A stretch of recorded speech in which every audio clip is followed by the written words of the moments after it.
రేవంత్ రెడ్డి గారు ఎందుకంటే ఆయన కొన్ని సాంకేతికపరమైన సమస్యలు ఉన్నాయి, అందుకే ఎత్తైన కుర్చీలో కూర్చుంటున్నాడు, 2 కుర్చీలు వేసుకొని కూర్చుంటున్నాడు. కొన్ని టెక్నికల్ ప్రాబ్లమ్స్ ఉన్నాయి. ఎత్తైన కుర్చీలో కూర్చుంటే పెద్దగా అయిపోవు, నువ్వు ఎత్తైన కుర్చీలో కూర్చోగానే పెద్దోడు అయిపోవు, ప్రజల గుండెల్లో స్థానం సంపాదించుకోవాలి. నువ్వే చెప్తీవి కదా, ఏం చెప్పినావు ఎలక్షన్లకు ముందు? కేసీఆర్ బిచ్చమేసినట్టు 10,000 ఇస్తుండు, నేను 15,000 ఇస్తా. కేసీఆర్ రైతు బంధు అంటే నేను రైతు భరోసా ఇస్తా అంటివి. మరి నేను ఇవాళ అడుగుతున్నా రేవంత్ రెడ్డి, రాష్ట్ర రైతాంగం ఎదురు చూస్తున్నది, 70 లక్షల మంది రైతన్నలు ఎదురు చూస్తూ ఉన్నారు. ఎక్కడ పోయింది నీ రైతు భరోసా? నువ్వే అంటివి కదా 10,000 ఏమున్నది, 15,000 ఇస్తా అంటివి. కేసీఆర్ 2 పంటలకు ఇస్తున్నాడు, నేను 3 పంటలకు ఇస్తా అంటివి. మరి ఎక్కడ బాయ్? ఉన్న వానాకాలం ఉన్న రైతు బంధు ఇప్పటికే కొట్టినావు, ఇప్పటివరకు వానాకాలం రైతు బంధే ఖాతాల్లో పడలేదు. రైతన్నలు పాపం మోసపోయినామని ఇప్పుడు అర్థం చేసుకొని ఊరూరా బాధపడతా ఉన్నారు. రుణమాఫీ అంటివి, ఏమంటివి అన్నాడు? రుణమాఫీ చేస్తా. కేసీఆర్ ₹1,00,000 రుణమాఫీ చేస్తే మీరు రుణమాఫీ అయినోళ్ళు కూడా బ్యాంకు కురకండి, ఆగమాగం పొండి. కేసీఆర్ ₹1,00,000 మీకు మాఫీ చేసినాడు, నేను 2 లక్షలు చేస్తా. లోన్ తెచ్చుకోకపోతే అర్జెంటుగా తెచ్చుకోండి, డిసెంబర్ 9, 2023 సోనియమ్మ బర్త్డే, వెంటనే సంతకం పెడతా అంటివి. మరి సోనియమ్మ బర్త్డే పోయిన సంవత్సరం అయిపోయింది, ఈ సంవత్సరం రానే వస్తున్నది, ఇంకో సంవత్సరం. మరి 2023 అన్నావు, అది పోయింది. సోనియా గాంధీ గారి బర్త్డే మళ్ళీ వస్తూనే ఉన్నది, ఇంకో వారం రోజుల్లో 10 రోజుల్లో. ఇంతవరకు ఏమైంది రుణమాఫీ అంటే? సమాధానం లేదు. అదొకటే కాదు, ఒక సోనియా గాంధీ గారిని మోసం చేయలేదు, రాష్ట్రంలోని 70 లక్షల మంది రైతుల్ని మోసం చేయలేదు. మొత్తం ఏ దేవుడు కనబడితే ఆ దేవుడి మీద ఒట్టు.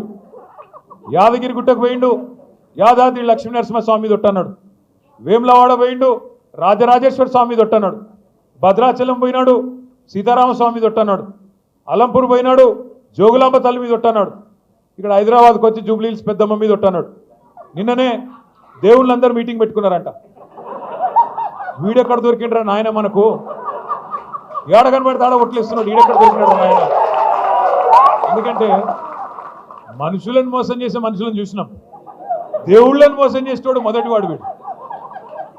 మీరు ఆలోచించండి, నేను చెప్పేది తప్ప ఒప్ప ఆలోచించండి.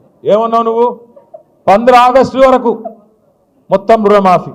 ఇంకా ఆ రోజు ఎగిరెగిరి పడుతుంది.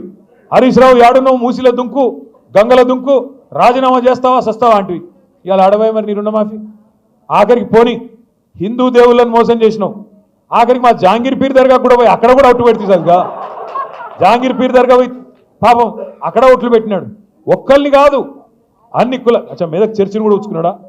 మెదక్ చర్చిలో యేసుక్రీస్తు కూడా బాధపడుతున్నాడు, వీడెక్కడ దొరికిండ్రా నాయన? అక్కడ పోయి చర్చిలో అక్కడ కూడా ఒట్టు పెట్టినాడు. ఏ దేవుణ్ణి వదలలేదు, ఏ కులాన్ని వదలలేదు, ఏ మతాన్ని వదలలేదు. అంటే ఇంత మోసం అంటే ఇవాళ నేను నిజంగా కూడా హైదరాబాద్ ప్రజలకు మాత్రం, మీ చైతన్యానికి మాత్రం జిహెచ్ఎంసీ పరిధిలో నేను శిరస్సు వంచి మీకు పాదాభివందనం చేస్తాను. రాష్ట్ర వ్యాప్తంగానేమో కాంగ్రెస్ పార్టీ మాటలు విని జిల్లాలలో పాపం కొంతమంది మోసపోయినారు. మా తమ్ముళ్ళు, మా అన్నలు, మా అక్కలు, చెల్లెలు కూడా ఫ్రీ బస్సు, తులం బంగారం అంటే కొంతమంది మోసపోయినారు. కానీ హైదరాబాద్ వాళ్ళు మాత్రం మోసపోలేదు. ఎందుకంటే కాంగ్రెస్ను చూసి వీళ్ళ మాటలు తెలుసు కాబట్టి, వీళ్ళ వ్యవహారం తెలుసు కాబట్టి రాజేంద్ర నగర్ కానీ, శేర్లింగంపల్లి కానీ మొత్తం 24 నియోజకవర్గాలు ఉంటే జిహెచ్ఎంసీ పరిధిలో ఒక్క సీటు కూడా కాంగ్రెస్కి ఇవ్వకుండా మీ చైతన్యాన్ని మీరు మాత్రం చూపెట్టినారు.